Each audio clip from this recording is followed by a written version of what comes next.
The sound of children playing has been taken from their home. Now it's the sound of heartache as the parents grieve alone. From that sliding, heaving mountain that took away their lives, we see trembling fathers praying, looked on by weeping wives. Fathers crying as they dig for their children buried below. The pain that they are suffering, only God alone can know. Their little faces had been clean, their hair combed lovingly, then off to school so safely. Why did it have to be that the great big ugly mountain chose then to crumble so? They cannot find the answer, for only God could know. To take these little children thus is too hard to understand. They can't believe this was the way that God had it planned.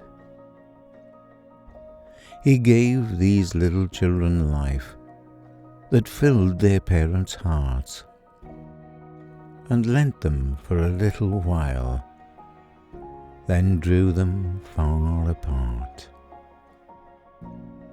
They love you, God, that's certain, but they love their children too. Give them a sign, show them again that they can turn to you. For when their hearts are breaking and their bodies numbed with grief, they find it hard to carry on and follow their belief. We can only pray, dear God, that you will find a way to console these sorrowing people for the price they had to pay.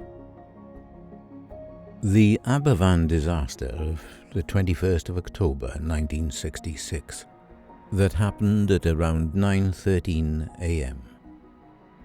It was a horrific and memorable disaster, not only for the sad loss of so many lives, 144 in all, in such a small community, of which 116 were children, mostly 7 to 10 years of age. 109 of them in the junior school, and 28 adults, including 5 primary school teachers. I myself was only just over 10 years of age at the time, and living approximately 35 miles away at my home, had no concept of the horror of the disaster. And of course, news and media was so different back in the 60s compared to today.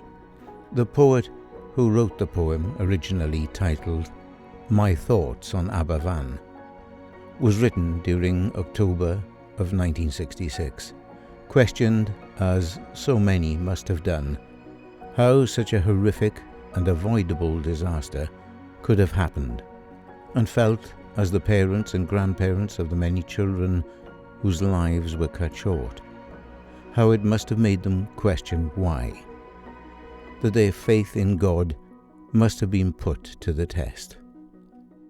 Looking into the details for this project, the fact that the children had only just finished singing All Things Bright and Beautiful in the playground after registration, and had not long been called into class before the landslide at 9:13 a.m.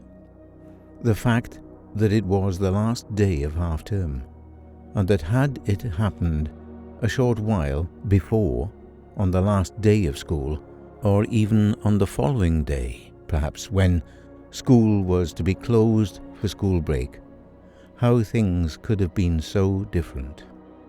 It is nearly 60 years since the disaster, and it remains a very dark time for many of the families and the community.